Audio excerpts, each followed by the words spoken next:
한기자 사회부 좌영길 법조팀장 나와 있습니다. 단도직입적으로 정성호 법무부 장관이 노만석 검찰총장 대행에게 뭔가 지시를 한 거예요? 아니면 안 한 거예요? 네, 일단 이거부터 따져보겠습니다. 일단 두 사람 모두 서로 연락한 적이 없다 이렇게 주장하고 있습니다. 정 장관은 노 대행에게 연락한 적이 없다 이렇게 얘기하고요. 노 대행 역시 전화 받은 적 없다 그렇게 얘기하고 있습니다. 하지만 노 대행은 항소 마감 시한 날 법무부에 항소 의견으로 보고를 했습니다. 이때 법무부에서 뭐라고 했냐면 기다려라, 신중히 판단해라, 빨리 결단해라 이렇게 얘기를 했다는 겁니다. 결국은 항소 포기를 검토하라는 취지로 받아들일 수 없었다는 게 노 대행 입장입니다. 그럼 이걸 알아봐야죠. 노 대행에게 지금 말한 기다려라, 신중히 판단하라 이런 얘기 누가 한 거예요? 노 대행은 이진수 법무부 차관이 연락을 했다고 그렇게 얘기를 하고 있습니다. 대검에선 지난달 31일 대장동 사건 1심 선고 뒤에 항소가 필요하다는 의견으로 보고서를 법무부에 제출했습니다. 하지만 이 차관에게서 신중히 판단하라 이런 대답을 들었습니다. 이건 정성호 장관도 했다고 인정한 말입니다. 항소 마감 시한인 지난 7일에는 다시 한번 항소가 필요하다 이렇게 보고를 했지만 이번에도 또 똑같이 신중히 판단했으면 좋겠다 이런 의견을 받았다는 겁니다. 말 그대로는 신중하게 판단하라는 요구이지만 항소를 하겠다는데 신중해라 이렇게 반복을 한다면 대검 관계자 입장에서는 단순한 참고 의견이 아니라 포기하라는 지시로 받아들였을 가능성도 있다는 겁니다. 그러니까 어쨌건 노만석 대행은 법무부 차관으로부터 뭔가 연락을 받았다는 건데 법무부 차관이 이 검찰총장 대행에게 뭔가 지시를 하는 건 괜찮은 거예요? 네, 그럴 권한이 없습니다. 검찰청법상 검찰총장에게 지시할 수 있는 사람은 법무부 장관 한 명뿐입니다.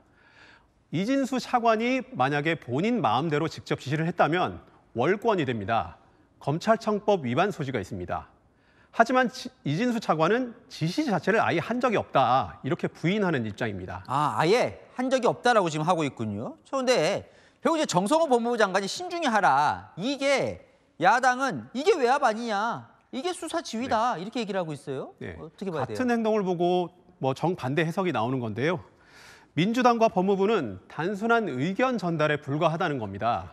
장관이 법무부 관계자들에게 한 말이 전달됐을 뿐이고 항소 포기는 검찰이 결정했지 않느냐 이런 겁니다. 반면에 국민의힘은 연락을 누가 했건 간에 장관의 의견을 전달했다면 이거는 장관의 수사 지휘권 행사고 항소 포기까지 지시한 건 불법 지휘라는 주장입니다. 자, 그럼 정리해보면 이게 궁금합니다.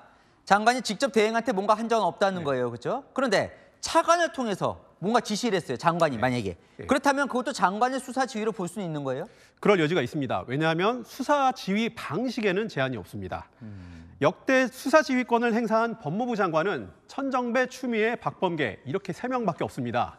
이 3사람은 모두 법무부 공식 문서를 대검에 보내는 식으로 서면 지휘를 했습니다. 법무부 장관이 수사나 재판에 개입하려고 하면 논란이 생기기 때문에 명확하게 자료를 남겨놓은 건데요. 하지만 서류가 없어도 어떤 식으로든 항소를 하지 말라 이렇게 지시를 했다면 지휘권 행사로 볼 수 있습니다. 근데 뭐 수사 지휘권 발동 얘기도 들어본 것 같은데 그럼 법무부 장관이 수사를 지휘하면 이게 불법 지휘가 될 수 있는 겁니까? 네, 수사 지휘 권한이 있는 것은 맞지만 그렇다고 해서 아무 지시나 다 해도 된다 이건 아닙니다.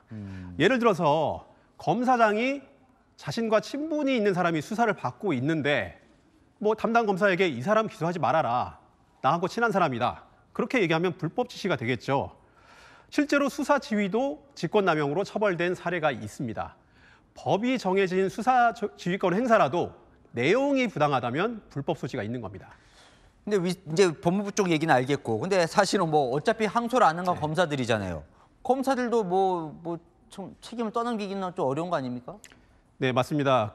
야권에서는 정 장관뿐만 아니라 항소 포기에 관여했다는 4명이 모두 책임이 있다고 비판하고 있습니다. 먼저 이진수 차관은 노 대행에게 연락을 한 사람으로 지목되고 있습니다. 대검 형사부장을 지내고 이재명 정부에서 법무차관이 된 사람입니다. 노만석 총장 대행은 법무부 연락을 받았고 항소 포기를 수용한 사람이라는 비판을 받고 있습니다. 박철우 대검 반부패 부장은 대장동 수사의 총괄 책임자인데요. 항소 포기를 중간에서 결재한 사람으로 지목됐습니다. 추미애 법무부 장관 시절 대변인으로 지내면서 보좌를 했던 사람입니다. 마지막으로 정진우 서울중앙지검장은 항소 포기를 수용하고 사표를 던졌는데요. 검찰 내부에서는 항소 포기 지시가 부당해서 사표를 내는 거라면 사직하기 전에 항소를 하고 사직을 했어야 되는 거 아니냐, 이런 비판이 나오고 있습니다. 근데 만약에 법무부가 지시를 했다라고 하면 그건 검찰은 무조건 따라야 되는 겁니까? 그렇지 않습니다. 대검 내부에서는 일단 항소를 하고 법무부에 사후 통보해도 법적으로 아무 문제가 없다, 이런 의견이 올라갔지만 받아들여지지 않은 것으로 전해집니다. 검찰 지휘부가 독자적인 결정권이 있기 때문입니다.